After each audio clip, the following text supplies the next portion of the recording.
नमस्कार. मी प्रकाश देसाई. खूप ऐकलंय तुमच्या या वाड्याबद्दल.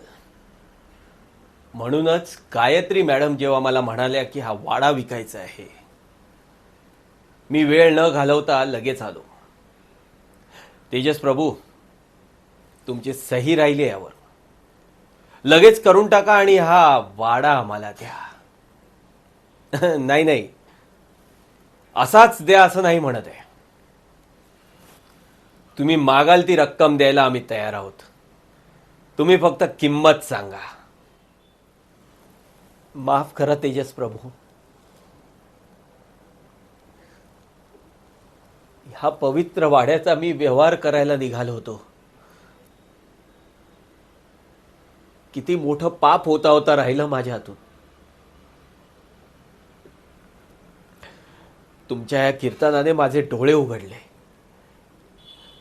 आता पुढे आयुष्यात असा चुकीचा व्यवहार मी होऊ देणार नाही, हा निश्चय घेतो.